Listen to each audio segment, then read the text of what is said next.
Commandment number 4. I will choose encouragement over critique. Mistakes are part of their growth.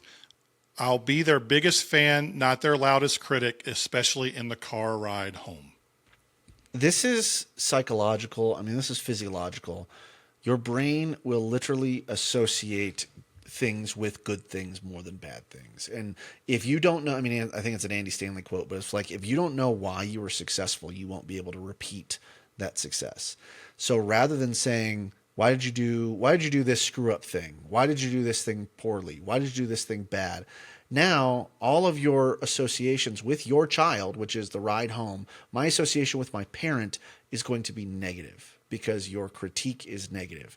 Now, on the other hand, if you said, I'm going to keep bringing up baseball because that's what we're doing. Hey, you were 2 for 4 today, or you were 1 for 4 today. That hit you got. What did you do differently that got you that hit? Right? What did you do differently that caused that success? That looked really good, Or, hey, I noticed you still hustled out that ground ball, even though it was an easy play to the pitcher.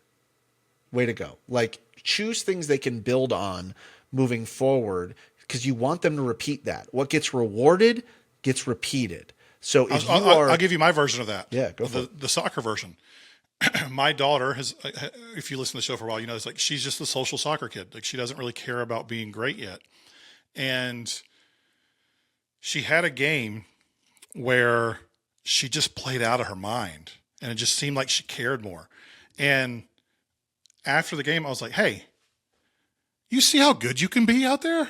Like, do you realize, like, if you want to be, like, you can be that? She goes, I know.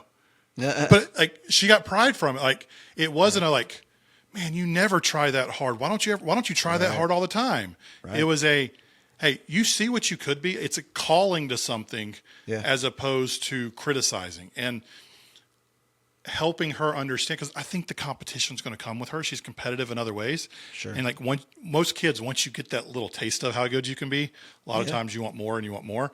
Yeah. So like, how do we encourage them to something instead of critique them about it to get them better?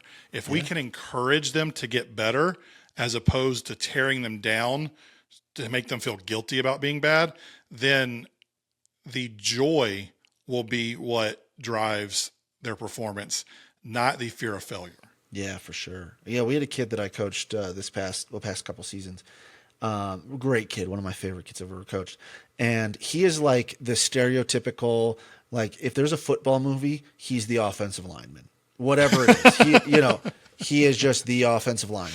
And he is just so funny, and the things he says are just like straight, like no filter, and I love you, big kid, right? And at one game he had been in a slump, and then one game he goes like 4 for 4 and just rakes and hits a home run, and everything like that. And I was like, Brody, hey man, what happened today? Like, what was different about today? It was a later game, and he said, I was like, did you eat something different? What'd you have for lunch? And he goes, oh, coach, I had buttered noodles before we came up.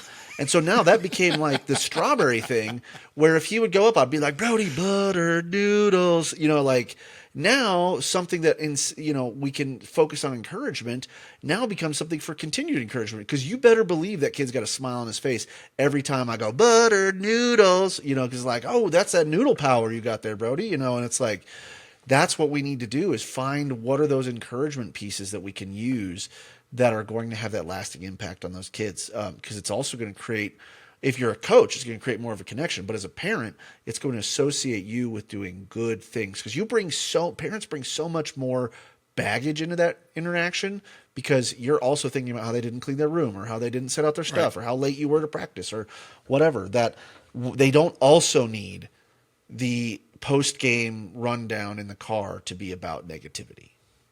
The other piece I'll say here is psychologically, it's been proven we need 5 to 10 positive comments to negate every single negative one we have. So it's a 5 to 1 or 10 to 1 ratio somewhere in there. Kids are usually on the closer to 10 because their brains aren't as formed as ours are as adults. So if we're critiquing at the same rate as we're encouraging, then our kids are going to feel like we're critiquing more. Yeah, if still Eric, net negative. If I gave you 5 compliments but made fun of you 4 times, you're not going to remember that I gave you 5 compliments. You're like, why is Jonathan picking on me so much? Right. Yeah. And it's just the way the brain works. So we have to be obnoxious encouragers if we're going to have that stick as opposed to the critique and the criticism. So what I would suggest is, how can you find a critique but flip it into an encouragement? You see how good you could be? You're not playing this hard all the time. Mother of okay. That was one of the 10 commandments of healthy sports parenting. If you want to watch them all together in the full episode, that link is down in the show notes below. The next season of the Healthy Sports Parents podcast starts August 13th. If you want that, make sure you subscribe here or on your favorite podcast platform. If you want daily videos with different topics, make sure to follow us on social at Healthy Sports Parents. We put out a new video every single day. Most of all, enjoy watching your kids play the sport they love. We'll see you soon.